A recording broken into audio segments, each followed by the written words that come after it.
మొట్టమొదటిగా నువ్వు చేయవలసిన పాయింట్ ఏంటంటే, నువ్వు ఏ దర్శనాన్ని అయితే కలిగి ఉన్నావో, ఏ గమ్యాన్ని అయితే కలిగి ఉన్నావో, ఏ ఉద్దేశాన్ని అయితే నువ్వు కలిగి ఉన్నావో దాన్ని స్పష్టంగా ఒక చోట రాసుకో. ఒక పుస్తకంలో కానీ, ఒక పలక మీద కానీ, నీకు హృదయం అనే పలక మీద కానీ నువ్వు రాసుకున్నట్లయితే అది ఎప్పుడు కూడా నీకు జ్ఞాపకం చేస్తూ ఉండే విధంగా ఉండాలి.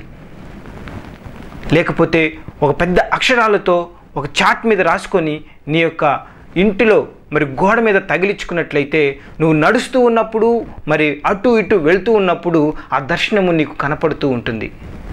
నువ్వు చేయాల్సిన గమ్యాన్ని నీకు గుర్తు చేస్తూ ఉంటుంది. ఆ విధంగా చేయటం వలన నీ దర్శనాన్ని నువ్వు మర్చిపోలేవు. మరి నీకు ఆ దర్శనం పట్ల ఆసక్తి కలుగుతుంది. ఈ దర్శనం నా జీవితంలో నెరవేరుతుంది అనేటువంటి ఆశ నీ హృదయంలో కలుగుతుంది. కాబట్టి మొట్టమొదటిగా నీ దర్శనాన్ని ఒక పలక మీద కానీ, ఒక పుస్తకం మీద కానీ, ఒక చార్ట్ మీద కానీ క్లియర్గా నువ్వు ఏ ఉద్దేశాన్ని కలిగి ఉన్నావో, నేను ఐఏఎస్ ఆఫీసర్ కావాలి, ఓకే, అది నువ్వు ఐఏఎస్ ఆఫీసర్ని రాసుకోవాలి. నా కుటుంబము ఒక ఉన్నత స్థానంలో ఉండాలి అని నువ్వు దర్శనాన్ని కలిగి ఉన్నట్టయితే ఆ దర్శనాన్ని రాసుకోవాలి. నా పిల్లలు ఉన్నత స్థానంలో ఉండాలి అని నువ్వు అనుకున్నట్లయితే అది ఆ యొక్క పేపర్ మీద కానీ, ఆ చార్ట్ మీద కానీ నువ్వు రాసుకోవాలి. రాసుకొని అక్కడ గోడకి కానీ నీకు అనుకూలమైన పరిస్థితులు ఎక్కడైతే ఉన్నాయో అక్కడ నువ్వు ఏర్పాటు చేసుకున్నట్లయితే ఆ దర్శనము నీకు గుర్తుకుంటుంది. ఎవరికి ఏ అవసరం ఉన్నా, ఎవరికి ఏ దర్శనం కలిగినా అది వారి జీవితాల్లో నెరవేరులాగిన ఒక దర్శనాన్ని రాసుకొని పెట్టుకోవాలి. నెంబర్ 2, ఆ దర్శన విషయము నిర్ణయ కాలమున జరుగును. నెంబర్ 2, ఆ దర్శన విషయము నిర్ణయ కాలమున జరుగును. నువ్వు ఏ దర్శనాన్ని అయితే కలిగి, ఏ దర్శనాన్ని అయితే నువ్వు రాసుకొని పెట్టుకున్నావో అది నిర్ణయ కాలమున ఖచ్చితంగా జరుగుతుంది అని వాక్యం తెలియపరుస్తుంది. మనము ఈ విషయాల గురించి మరి బైబిల్లో ఎవరైనా వ్యక్తి దర్శనం కలిగి ఉన్నాడా అని గమనించినట్లయితే మరి తప్పనిసరిగా మన యొక్క బైబిల్ గ్రంథంలో చాలామంది దర్శనాలు కలిగి వారి జీవితంలో ఒక ఉన్నత స్థానంలో, ఒక గొప్ప స్థానంలో ఉండి అనేకులకి ఆశీర్వాదకరమైనటువంటి వ్యక్తులు చాలామంది ఉన్నారు. మరి వారి గురించి నువ్వు తెలుసుకున్నప్పుడు నీ జీవితంలో ఒక ఉద్యమం వస్తుంది, నీ జీవితంలో గొప్ప మార్పు కలుగుతుంది. కాబట్టి ప్రతిదినము వాక్యం చదివినప్పుడు ఇలాంటి వ్యక్తులు నీకు ఎదురుపడుతూ ఉంటారు. ఆ వాక్యం చదువుకొని ప్రార్థనాపూర్వకంగా దేవుని అడిగినప్పుడు నీ దర్శనము నెరవేరుతుంది. మరి బైబిల్ గ్రంథంలో ఈ దర్శనం కలిగినటువంటి వ్యక్తిని మనం గమనించినట్లయితే మరి ఆదికాండంలో యోసేపు అనే ఒక వ్యక్తి ఉన్నాడు. ఈ యోసేపు గురించి మనము ఈరోజు తెలుసుకుందాం. మరి ఈ యోసేపుకి వచ్చిన దర్శనం ఏంటి, ఈ దర్శనం వల్ల ఏమైంది, ఈ దర్శనం వల్ల మరి ఆయన స్థితి ఎటువంటి మరి గొప్ప స్థానానికి వెళ్ళిందో మనము ఈరోజు గమనిద్దాం. మనం గమనించినట్లయితే వాక్య భాగముల నుంచి ఆదికాండము 37వ అధ్యాయము 5వ వచనం నుండి 8వ వచనం వరకు మనం చూసినట్లయితే యోసేపు ఒక కలకని తన సహోదరులతో అది తెలియచెప్పగా వారు అతని మీద మరి పగబట్టిరి. అతడు వారిని చూచి, నేను కనిన ఈ కలను మీరు దయచేసి వినుడి. అదేమనగా, మనము చేనులో పనులు కట్టుచుంటిమి, నా పన లేచి నిలుచుండగా మీ పనులు నా పనను చుట్టుకొని నా పనకు సాష్టాంగపడెను అని చెప్పెను. సహోదరుడా, ఈ యోసేపు యాకోబు కుమారుడు. యాకోబు ఎవరంటే ఇస్సాకు కుమారుడు. ఇస్సాకు ఎవరంటే అబ్రహాము కుమారుడు.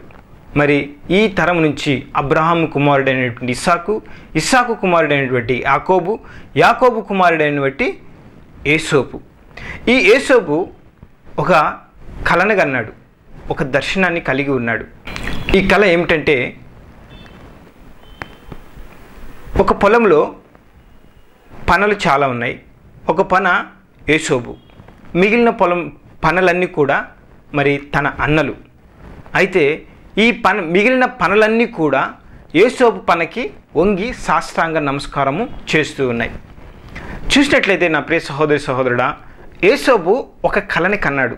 ఎటువంటి కళ అంటే రాజ్యాధికారం కలిగినటువంటి కళ, ఒక ఉన్నత స్థానమైనటువంటి కళ, అనేకుల మీద అధికారం కలిగినటువంటి కళ. ఈ కళ నెరవేరాలన్నది దేవుని ఉద్దేశం. మరి ఈ ఉద్దేశాన్ని కలిగినటువంటి మరి దేవుడు యోసేపుకి తన దర్శనాన్ని చూపించాడు. చూపించినప్పుడు యోసేపు తన అన్నలకి తన తల్లిదండ్రులకి ఈ విషయం గురించి చెప్పటం జరిగింది. అయితే ఈరోజు నీ జీవితంలో కూడా ఒక దర్శనాన్ని కలిగి ఉన్నావేమో, మరి నువ్వు ఒక ఉన్నత స్థానంలో ఉండాలి అని నువ్వు ఆశపడుతూ ఉన్నావేమో, మరి నువ్వు ఒక దైవ సేవకుడు అవ్వాలని ఆశ కలిగి ఉన్నావేమో, దర్శనాన్ని కలిగి ఉన్నావేమో, మరి నీ కుటుంబము మంచి స్థానంలో ఉండాలి అని దర్శనాన్ని కలిగి ఉన్నావేమో, నిన్ను బట్టి అనేకులు ఆశీర్వదించబడాలి అని ఒక దర్శనాన్ని కలిగి ఉన్నావేమో. మరి అటువంటి సమయంలో మరి నువ్వు విడవక ఆ దర్శనాన్ని పట్టుకున్నట్లయితే మరి నీ జీవితంలో ఆ దర్శనాన్ని పొందుకోగలవు. అయితే ఇక్కడ ఒక చిన్న విషయం ఏమిటంటే, నువ్వు ఎప్పుడైతే దర్శనాన్ని కలిగి ఉంటావో నీ తోటివారు, నీ బంధువులు, మరి నీ స్నేహితులు నీ యొక్క దర్శనాన్ని ఎగతాళి చేస్తారు. నీ దర్శనాన్ని మరి హేళనతో కూడినటువంటి బాధ కలిగిస్తారు. నీ దర్శనాన్ని అవమానపరుస్తారు. అలాంటి సమయంలో నువ్వు కృంగిపోవద్దు, నిరుత్సాహపడవద్దు. దేవుడు నమ్మదగినవాడు, నీకు ఇచ్చిన దర్శనాన్ని నెరవేర్చే దేవుడు. కాబట్టి ఇక్కడ యోసేపు జీవితంలో కూడా అదే జరిగింది. తన అన్నలు తనకు కలిగిన దర్శనాన్ని చూసి అసూయపడ్డారు, ఈర్ష్యపడ్డారు. వీడేంటి, వీడికి మేము నమస్కారం చేయాలంట, ఇది వీడికి దర్శనం అంట అని అతని మీద ఒక అసూయ భావాన్ని ఏర్పాటు చేసుకున్నారు. చూద్దాం 9వ వచనం కనుక చూసినట్లయితే, అతడు ఇంకొక కలగని తన సహోదరులకు తెలియచేసి, ఇదిగో నేను మరి ఒక కలకంటిని, అందులో సూర్యచంద్రులను 11 నక్షత్రములను నాకు సాష్టాంగపడెను అని చెప్పాను. ఒక కలే కాకుండా రెండో కళ కూడా కన్నాడు.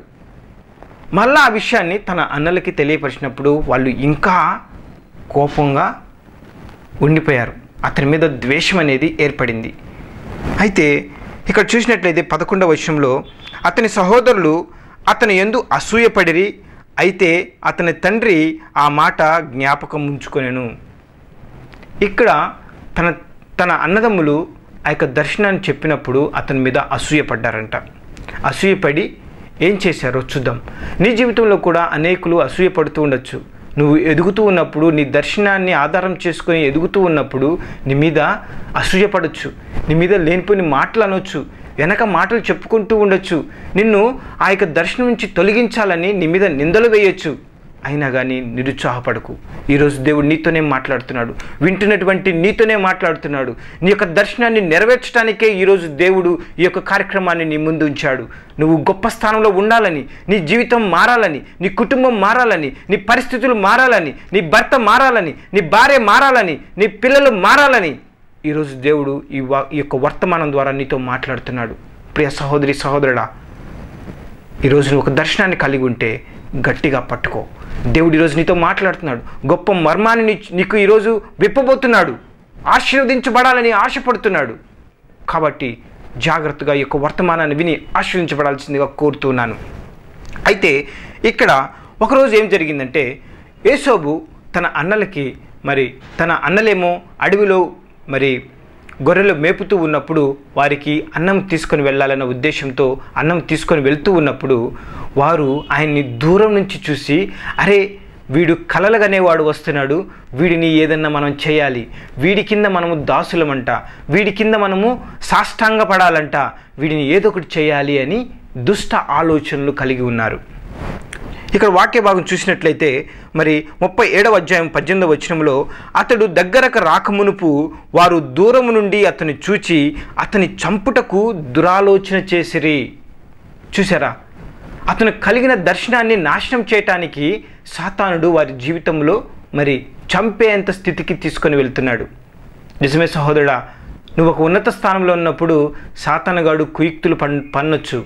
నీ యొక్క ఆ యొక్క ఉన్నత స్థానాన్ని పడేయాలని, నీ మంచితనాన్ని చెడగొట్టాలని సాతానుడు ప్రయత్నాలు చేస్తూ ఉండొచ్చు. అయితే ఈ దినం నీతోనే చెప్తూ ఉన్నాడు, అధైర్యపడకు, నీ దర్శనం తప్పనిసరిగా నెరవేరుతుంది. ఈరోజు నీతో మాట్లాడుతున్నాడు, నీ దర్శనం ద్వారా అనేకులు ఆశీర్వదించబడుతున్నారని. ఇక్కడ యోసేపు జీవితంలో కూడా తన అన్నలు ఆయన్ని చంపాలని అనుకుంటూ ఉన్నారు.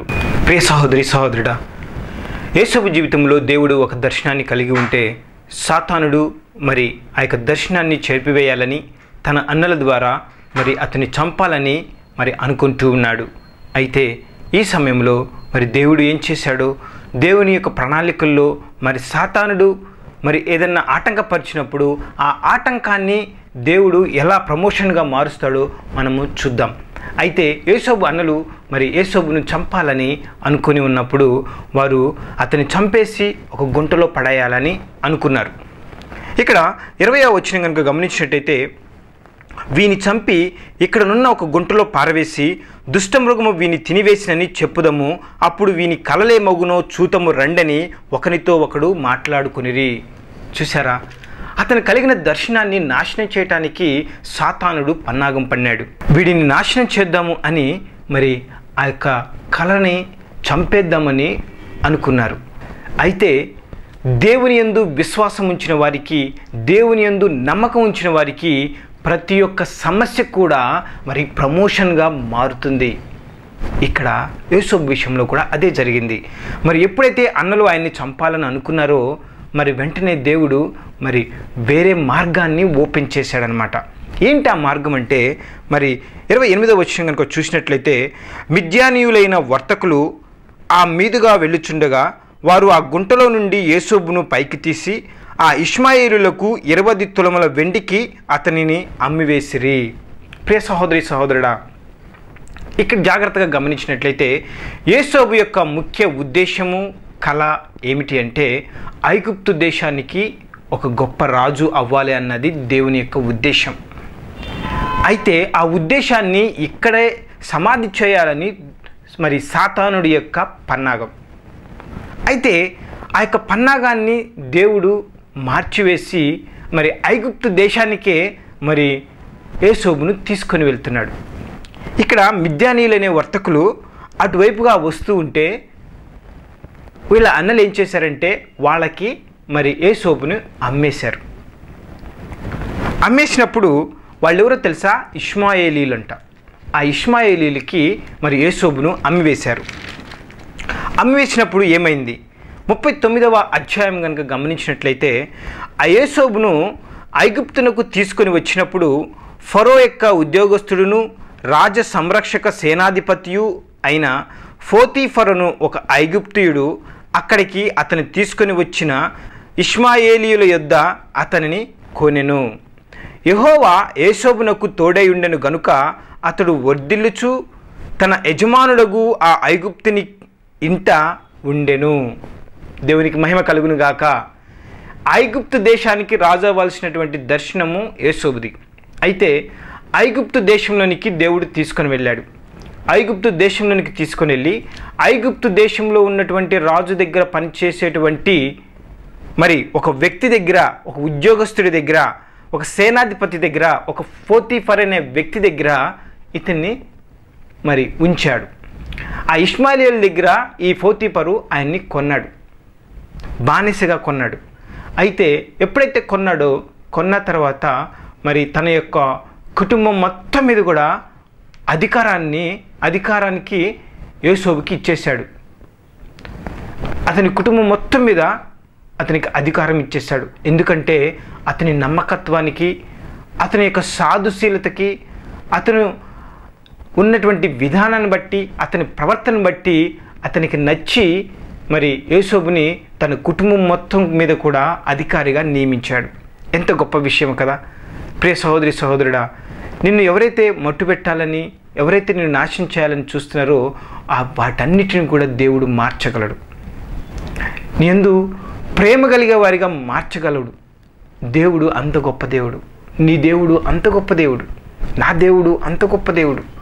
మరి ఎంత గొప్ప దేవుడిని కలిగి ఉన్న మనము ఎంత ధన్యులము నిజంగా. మరి ఇంకోటి గమనించినట్లయితే పోతీఫరు ఏం చేశాడో తెలుసా? అతడు తన ఇంటి మీదను తనకు కలిగిన అంతటి మీదను అతని విచారణకర్తగా నియమించిన కాలము మొదలుకొని యెహోవా యేసోబు నిమిత్తము ఆ ఐగుప్తుని ఇంటిని ఆశీర్వదించెను. ఆమేన్. దేవునికి మహిమ కలుగును గాక. ఈరోజు నువ్వు ఎక్కడ కాలు పెడితే అక్కడ ఆశీర్వాదం ఉండాలి. నీ ఆఫీసులో నువ్వు కాలు పెట్టగానే నీ ఆఫీసు నిన్ను బట్టి ఆశీర్వదించబడాలి. నీ కుటుంబము నిన్ను బట్టి ఆశీర్వదించబడాలి. నీ బంధుమిత్రులు నిన్ను బట్టి ఆశీర్వదించబడాలి. ప్రియ సహోదరి సహోదరుడా, ఎక్కడైతే యోసేపు వెళ్ళాడో ఆ కుటుంబము ఆశీర్వదించబడింది, అతని మాటల ద్వారా ఆశీర్వదించబడింది. ఈరోజు దేవుడు నీకు కూడా అదే వాగ్దానం చేస్తున్నాడు. నువ్వు ఎక్కడికి వెళ్తే అక్కడ ఆశీర్వాదమే. నీ బాస్తో నువ్వు మాట్లాడినప్పుడు నీకు ఆశీర్వాదం వస్తుంది, ఆ కుటుంబానికి ఆశీర్వాదం వస్తుంది. నువ్వు ఆఫీసులో అడుగు పెడితే నిన్ను బట్టి నీ ఆఫీస్ అంతా కూడా ఆశీర్వదించబడుతుంది. నీ స్నేహితులు, నీ బంధువులు, నీ బంధుమిత్రులు అందరూ కూడా నువ్వు ఒక్కసారి మా ఇంటికి రా, నువ్వు వస్తే మా కుటుంబం ఆశీర్వదించబడుతుంది అనే స్థితికి నిన్ను తీసుకొని వెళ్ళబోతున్నాడు దేవుడు. నువ్వు నమ్మినట్లయితే దేవుడు నీ పట్ల ఒక ప్రణాళిక కలిగి ఉన్నాడు. ఈరోజు నీతో ఖచ్చితంగా మాట్లాడుతున్నాడు, నీ హృదయంతో మాట్లాడుతున్నాడు. విను సహోదరి సహోదరుడా, నీ జీవితం మారబోతుంది. ఈ రోజుతో నీ జీవితం మారిపోతుంది. ఈ వర్తమానం ద్వారా దేవుడు నీ జీవితంలో, నీ కుటుంబంలో, నీ ఆఫీసులో నీ పరిస్థితులంతటిని కూడా మార్చబోతున్నాడు. ప్రియ సహోదరి సహోదరుడా, ఇంత గొప్ప దేవుడు కలిగి ఉన్న మనము ఎంత ధన్యులమో కదా. అయితే ఇక్కడ ఇంకొక సమస్య వచ్చింది. మరి పోతీఫర్ ఇంట్లో ఒక సమస్య వచ్చినప్పుడు అతన్ని తీసుకొని వెళ్ళి జైల్లో వేశారు. ఒక్కొక్కసారి నిన్ను నమ్మిన వ్యక్తులే, నిన్ను ప్రేమగా చూసిన వ్యక్తులే నీ మీద నిందలు వేస్తూ ఉంటారు. మంచిగానే ఉంటారు, సమయానికి నీ మీద ద్వేషంగా మారిపోతారు. మంచిగానే ఉంటారు, నీ మీద చాడీలు చెప్పడం మొదలు పెడతారు. అప్పటి వరకు నిన్ను పొగుడుతూనే ఉంటారు. ఇంతలోనే నీకు సమస్యను క్రియేట్ చేస్తూ ఉండొచ్చు. కానీ నిరుత్సాహపడకు, దేవుడు నీతో ఉన్నాడు, నీ పక్షాన యుద్ధం చేయడానికి సిద్ధంగా ఉన్నాడు. యేసోబు జీవితంలో కూడా అదే జరుగుతుంది. యేసోబు పక్షాన యుద్ధం చేయడానికి దేవుడు సిద్ధంగా ఉన్నాడు. యేసోబును తీసుకెళ్ళి జైల్లో వేశారు. ప్రియ సహోదరి సహోదరుడుగా ఇక్కడ గమనించినట్లయితే మొట్టమొదట యేసోబుని ఐగుప్తు దేశానికి తీసుకెళ్ళాడు. ఐగుప్తు దేశంలో మరి రాజు కింద పనిచేసేటువంటి వ్యక్తి కుటుంబంలోనికి తీసుకుని వెళ్ళాడు. ఇప్పుడు రాజు కోట పక్కన ఉండేటువంటి జైల్లోనికి దేవుడు మరి తీసుకొని వెళ్ళాడు. సాతానుడు కలిగించేటువంటి ప్రతి ఒక్క కుయుక్తిని దేవుడు ఆశీర్వాదకరంగా మార్చబోతున్నాడు. మరి ఇక్కడ కూడా గమనించినట్లయితే మరి ఆ జైల్లో వెళ్ళినప్పుడు ఆ జైల్లో కూడా జైలు అధికారి కూడా మరి యేసోబుని మెచ్చుకొని, ఆయన మంచి ప్రవర్తనని మెచ్చుకొని అతనికి ఏం చేశాడు తెలుసా? జైలు కీస్ అన్నీ కూడా యేసోబుకి ఇచ్చాడు. హల్లెలూయా, దేవునికి మహిమ కలుగును గాక. ఈరోజు ఎంత శుభవార్త కదా. నీ జీవితంలో కూడా నీ సమస్యలకి ఎవరైతే ఆటంకపరుస్తారో వాటన్నిటిని కూడా దేవుడు విజయంగా మార్చబోతున్నాడు. నువ్వు ఎక్కడికి వెళ్తే అక్కడ నీవే అధికారివి. నువ్వు మాట్లాడితే నీ మాటకి గౌరవం, నువ్వు పని చేస్తే నీ పనికి గౌరవం, నీ మాటకి ఎదురుండదు ఇక. ఎందుకంటే నువ్వు దేవుని బిడ్డవి, దేవునితో సహవాసం చేస్తున్నటువంటి బిడ్డవి. నీ పట్ల దేవునికి ఒక ప్రణాళిక ఉంది కాబట్టి దేవుడు సాతానుడు కలిగించేటువంటి ప్రతి ఒక్క శ్రమను కూడా నీకు ఆశీర్వాదకరంగా మారుస్తున్నాడు. నువ్వు నమ్మినట్లయితే ఈ రోజు నుంచే నీ జీవితంలో గొప్ప మార్పును చూస్తావు. ప్రియ సహోదరి సహోదరుడా, మన దేవుడు ఎంత గొప్ప దేవుడో కదా. నిజంగా నీకు ఆనందంగా లేదా? నాకైతే నేను చెబుతూ ఉన్నాను కానీ నా రోమాలన్నీ కూడా నిలబడుతున్నాయి, ఉత్సాహంగా ఉన్నాయి, ఆసక్తిగా ఉన్నాయి. నా దేవుడు ఇంత గొప్ప దేవుడా, ఇంత గొప్ప దేవుని కలిగి ఉన్న నేను ఎంత ధన్యుడని అనే ఆశ, ఇంకా దేవుని కోసం ఏమైనా చేయాలి అన్నటువంటి ఆశ నాలో కలుగుతుంది. ప్రియ సహోదరి సహోదరుడా, నిజంగా నీకు అలాంటి ఆలోచన కలుగుతుందా? నీ దేవుడు గొప్ప దేవుడని నమ్ముతున్నావా? శ్రమల్లో, కష్టాల్లో, ఇబ్బందుల్లో నిన్ను కాపాడగల సమర్థుడు దేవుడు ఒక్కడే అని నువ్వు నమ్ముతున్నావా? నమ్మినట్లయితే నీ జీవితం మార్పు చెందుతుంది. ఇంత గొప్ప దేవుని మనం కలిగి ఉన్నాం, ఇంత గొప్ప రక్షకుని మనం కలిగి ఉన్నాం. జీవితకాలం అంతా కూడా దేవుని సేవ చేసిన మన జీవితం ఎంత గొప్ప ధన్యత కదా. ప్రియ సహోదరి సహోదరుడా, నీ దేవుడు నీకు తెలిసినప్పుడు, నీ దేవుని యొక్క గొప్పతనం నీకు తెలిసినప్పుడు నువ్వు ఏ విషయంలో కూడా నిరుత్సాహపడవు, దర్శనాన్ని పట్టుకుంటావు. ఈ దర్శనము నా దేవుడు నెరవేర్చుతాడు, ఈ దర్శనాన్ని నా పట్ల ఒక ప్రణాళికను దేవుడు తీర్చుతాడు అన్నటువంటి నమ్మకం నీలో ఏర్పడుతుంది. నీ దేవుని గురించి నీకు తెలియనప్పుడు నీకు నిరుత్సాహం వస్తుంది. నీ దేవుని గురించి ఎంత గొప్పగా నువ్వు తెలుసుకోగలిగితే అంత ఆశీర్వాదం, అంతగా నీ జీవితం అభివృద్ధి చెందుతుంది. ఇంకొక విషయం ఏంటంటే, ఇప్పుడు ఈ యొక్క యేసోబు జైలుకి వెళ్ళినప్పుడు జైల్లో నుంచి ఎక్కడికి వెళ్ళిపోయాడో తెలుసా? రాజు కోటలోనికి వెళ్ళిపోయాడు. ఎట్లా వెళ్ళాడో తెలుసా? రాజుకి ఒక కళ వచ్చింది. ఆ కళ భావం చెప్పేవాళ్ళు ఎవరూ లేరు, ఆ దేశంలోనే లేరు, ఐగుప్తు దేశంలోనే లేరు. కానీ ఒక్క వ్యక్తి ఉన్నాడు అని చెప్పి మరి ఒక వ్యక్తి చెప్తాడు. ఎవరు ఆ వ్యక్తి? మన జైల్లోనే ఉన్నాడయ్యా. మన జైల్లో ఉన్నాడా? అయితే తీసుకురండి, కళాభావం చెప్పమనండి అని యోసేపుని ఆ జైలు గోడల నుంచి విప్పుకొని రాజు కోటలోనికి ఎంటర్ చేశారు. ప్రియ సహోదరి సహోదరుడా, చూసారా? నీ ఉన్నత స్థానం దగ్గర పడింది. నువ్వు కన్న కళ దగ్గర పడుతుంది. దేవుడు ఆ విధంగా సాతానుడు చేసేటువంటి పన్నాగాలన్నిటిని కూడా మార్చివేస్తూ ఒక ఉన్నత స్థానానికి తీసుకొని వెళ్తాడు. ఇక్కడ యోసేపు రాజు సముఖమునకు వెళ్ళినప్పుడు రాజు దర్శనం ఆ యొక్క కళ భావం వివరించినప్పుడు ఆ రాజు ఎంతో సంతోషించాడు. అరే, ఇంత గొప్ప వ్యక్తి మన దేశంలో ఉన్నాడా అని ఆ వ్యక్తిని ఆ యొక్క రాజ్యానికి రాజుగా చేసి ఉన్నాడు. ప్రియ సహోదరి సహోదరుడా, హల్లెలూయా, దేవునికి మహిమ కలుగును గాక. ఈరోజు నిన్ను కూడా ఆ యొక్క రాజరిక పీఠ మీద కూర్చోబెట్టాలని ఆశపడుతున్నాడు. నువ్వు కన్న కలని దర్శనాన్ని మరి నిలబెట్టాలని దేవుడు ఆశపడుతూ ఉన్నాడు. నిజంగా ఎంత గొప్ప దేవుడు కదా. నిజం సహోదరి సహోదరుడా, నువ్వు కలిగినటువంటి దర్శనాన్ని దేవుడు నెరవేర్చడానికి సిద్ధంగా ఉన్నాడు. హబక్కూకు గ్రంథంలో అదే రాయబడి ఉంది. ఏమనుంది? మొట్టమొదటిగా ఏమంటున్నాడు? నువ్వు కలిగిన దర్శనాన్ని ఒక పలక మీద రాసుకోమంటున్నాడు. రెండవది, ఆ దర్శన విషయములు నిర్ణయ కాలమున జరుగుతుంది అని నమ్మమంటున్నాడు. మూడవది, అది తప్పక నెరవేరుతుంది. ఆ దర్శనము నెరవేరుతుంది, నీ జీవితంలో నెరవేరుతుంది, నీ కుటుంబ పరిస్థితిని మారుస్తుంది, నిన్ను ఒక ఉన్నత స్థానంలో ఉంచుతుంది, నీకు కలిగినటువంటి ఆ అనారోగ్యం నుంచి విడుదలనిస్తుంది, నీకు సంపూర్ణమైన ఆరోగ్యంనిస్తుంది, నీ యొక్క సమస్య నుంచి విడుదలనిస్తుంది, కోర్టు కేసు నుంచి తీసివేస్తుంది, అక్రమ సంబంధాల నుంచి బయటపడేస్తుంది, కుటుంబంలో శాంతిని సమాధానాన్ని ఇస్తుంది, నీ పిల్లల్ని ఒక ఉన్నత స్థానంలో ఉంచుతుంది. నువ్వు నమ్మినట్లయితే ఆ దర్శన భావము తప్పక నెరవేరుతుందంట. సమాప్తమవుటకు ఆతురపడుతుంది. ఎప్పుడెప్పుడు సమాప్తమవుదామా, ఎప్పుడెప్పుడు ఈ యొక్క దర్శనాన్ని నెరవేర్చుదామా, ఎప్పుడెప్పుడు ఈ కళాభావాన్ని నెరవేర్చుదామా అని నీకంటే ముందర ఆ యొక్క దర్శనానికి తొందర ఎక్కువ ఉందంట. ఎంత గొప్ప విషయం కదా. ప్రియ సహోదరి సహోదరుడా, గమనించినట్లయితే ఐదవదిగా, అది ఆలస్యముగా వచ్చినను దాని కొరకు కనిపెట్టుము. ఒకవేళ ఆలస్యం అవుతుందేమో, అయినా కానీ దాని కొరకు కనిపెట్టు. దేవుడు తప్పనిసరిగా అది నీకు ఇస్తాడు. నీ జీవితంలో గొప్ప మార్పునిస్తాడు. నీ పరిస్థితులన్నింటినీ మార్చుతాడు. దేవుడు సిద్ధంగా ఉన్నాడు. కాబట్టి సహోదరి సహోదరుడా, అది తప్పక జరుగును అన్నటువంటి నమ్మకాన్ని, విశ్వాసాన్ని కలిగి ఉండు. ఈరోజు ఈ వర్తమానం విన్నటువంటి ప్రతి వ్యక్తి జీవితంలో గొప్ప మార్పుని తీసుకురావాలని నా దేవుడు ఆశపడుతున్నాడు.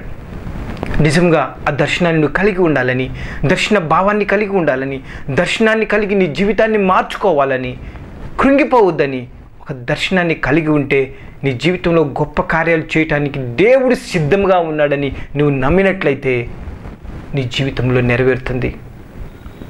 దేవునికి మహిమ కలుగును గాక.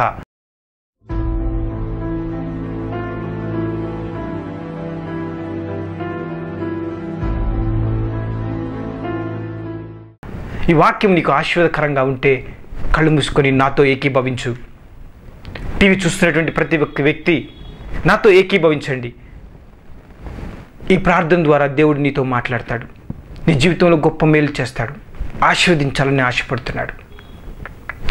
పరిశుద్ధుడా, ప్రేమ కలిగిన మా పరలోకపు తండ్రి, గొప్ప దేవా, నీకు వందనాలు నాయనా. ప్రభా, ఈ యొక్క షాలోం సువార్త కార్యక్రమం ద్వారా నాయనా మేలు పొందుతున్నటువంటి ప్రతి ఒక్క బిడ్డని ఆశీర్వదించండి నాయన. ఈ రోజునైనా విన్నటువంటి వాక్య భాగము ప్రభా ఈ బిడ్డ జీవితాల్లో గొప్ప మార్పును ఇచ్చిందని మేము నమ్ముతూ ఉన్నాం తండ్రి. ప్రభా నిజంగానైనా దర్శనాన్ని కలిగి జీవించినప్పుడు ప్రభా మీరు మాకు సహాయం చేస్తారని ప్రభా నీ యందు విశ్వాసం ఇస్తే ఆ దర్శనం నెరవేర్చేంత వరకు కూడా నిద్రపోకుండానైనా మా జీవితాల్లో నెరవేర్చుతావని మేము నమ్ముతూ ఉన్నాం తండ్రి. ప్రభా ఇప్పుడేనైనా ఈ టీవీ కార్యక్రమం చూసినటువంటి వ్యక్తి జీవితంలో గొప్ప మార్పుని తీసుకురమ్మని అడుగుతున్నాను తండ్రి. గొప్ప మార్పును ఇచ్చినైనా వీరి కుటుంబంలో ఆఫీసులో మరి సంతోషాన్ని సమాధానాన్ని దయచేయమని అడుగుతున్నాను తండ్రి. గొప్ప దేవ ప్రభా ఎవరైతేనైనా అనారోగ్యంతో ఉన్నారో వారి కొరకు ప్రార్థన చేస్తున్నానైనా ఇప్పుడే నజరేయుడైన యేసుక్రీస్తు నామమున ఆ యొక్క అనారోగ్యాన్ని కొట్టివేస్తున్నాను. ప్రభా ఎవరైతేనైనా డయాలసిస్ చేసుకుంటున్నారో, ఎవరైతేనైనా అనారోగ్యంతో బాధపడుతున్నారో, ఎవరైతేనైనా బీపీతో బాధపడుతున్నారో, ఎవరైతే షుగర్తో బాధపడుతున్నారో, ఎవరైతేనైనా మరి ఆర్థరైటిస్తో బాధపడుతున్నారో, ఎవరైతేనైనా మరి ఫిజియోథెరపీ చేయించుకుంటున్నారు, ఎవరైతే నేను గుండె నొప్పితో బాధపడుతున్నారో వారందరికీ ఇప్పుడే నజరేయుడైన యేసుక్రీస్తు నామమున ప్రతి ఒక్క సమస్య నుంచి విడుదలను ప్రకటిస్తున్నాను తండ్రి. ప్రభా ప్రతి ఒక్క బిడ్డకి నాయన నీ యొక్క శాంతిని సమాధానాన్ని విడుదల చేస్తున్నాను నాయన. ప్రభా ఈ టీవీ చూస్తున్న ప్రతి ఒక్క బిడ్డ జీవితంలో గొప్ప మార్పును ప్రభా ఉద్యోగం లేదా ఇప్పుడే నజరేయుడైన యేసుక్రీస్తు నామములో ఈ బిడ్డకు ఉద్యోగాన్ని విడుదల చేస్తున్నాను తండ్రి. ప్రభా కుటుంబ సమస్యల నజరేయుడైన యేసుక్రీస్తు నామములో కుటుంబ సమస్యలన్నీ కూడా పౌన్గా కానీ ఆజ్ఞాపిస్తున్నాను తండ్రి. ప్రభా మీరు దయాళుడు తండ్రి, ప్రేమ కలిగిన వారినైనా ఈ కుటుంబాల్లో మీరు తోడుగుండండి తండ్రి, ఆశీర్వదించండి తండ్రి, బలపరచండి తండ్రి, సహాయకరంగా ఉండండి తండ్రి, వీరి కుటుంబాలకి మీరు అధికారంగా ఉండండి తండ్రి. ఇప్పుడే ఈ టీవీ కార్యక్రమం చూస్తున్న ప్రతి ఒక్క బిడ్డ జీవితంలో గొప్ప సంతోషము సమాధానము వచ్చునుగాక. ప్రభా ఇప్పుడేనైనా ఎవరైతేనైనా మరి మరణకరమైనటువంటి వ్యాధితో బాధపడుతున్నారో ఇప్పుడే వారిని నజరేయుడైన యేసుక్రీస్తు నామమున ఆ మరణకరమైన వ్యాధి నుంచి విడుదల ప్రకటిస్తున్నాను తండ్రి. ప్రభా ఇప్పుడేనైనా ప్రతి ఒక్క సమస్య నుంచి విడుదల ప్రకటిస్తున్నాను తండ్రి. ప్రభా నజరేయుడైన యేసయ్య నీకు వందనాలు తండ్రి, వందనాలు తండ్రి. ప్రభా ఈ బిడ్డలను ఆశీర్వదించండి తండ్రి. ప్రభా ఈ బిడ్డలందరినీ కూడా మీకు మహిమకరంగా ఉంచి ప్రభా ఈ కార్యక్రమం చూసి ఆశీర్వదించబడిన ప్రతి ఒక్క బిడ్డకి నీ కాపుదలను భద్రతను దయచేయమని నజరేయుడైన యేసుక్రీస్తు నామమున అడిగి వేడుకుంటున్నాను తండ్రి. ఆమేన్. మీకు ఈ వర్తమానం ఆశీర్వాదకరంగా ఉన్నట్లయితే దైవజనులతో వ్యక్తిగతంగా ప్రార్థన చేయించుకోవాలనుకుంటే ఫోన్ చేయవలసిన మా నంబర్ 9886285511. అనారోగ్యమా, ఆర్థిక సమస్యల, మరణకరమైన వ్యాధులతో బాధపడుతున్నారా? సంతానం కలుగుట లేదా? వివాహం జరగటం లేదా? దురాత్మ శక్తులతో పీడింపబడుతున్నారా? మరి ఇంకా ఏ సమస్య అయినను మా షాలోమ్ హౌస్ ఆఫ్ ప్రేయర్ నందు మా ప్రార్థన యోధులు ఉదయం 10 గంటల నుండి సాయంత్రం 5 గంటల వరకు మీ కొరకు ప్రార్థించెదరు.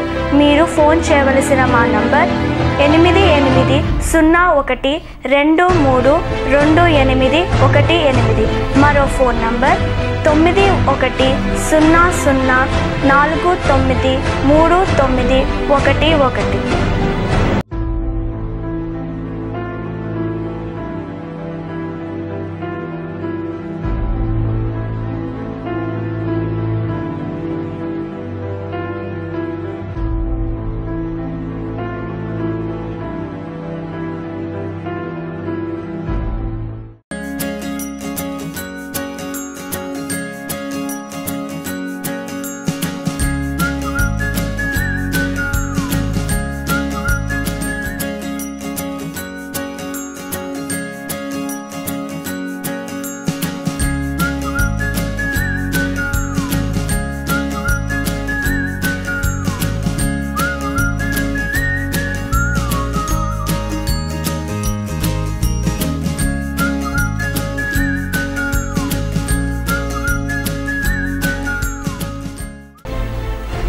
మా చిరునామా షాలోమ్ సువార్త 18-343/4 మల్లికార్జున్ నగర్, మల్కాజ్గిరి, హైదరాబాద్ 5,47,000 తెలంగాణ.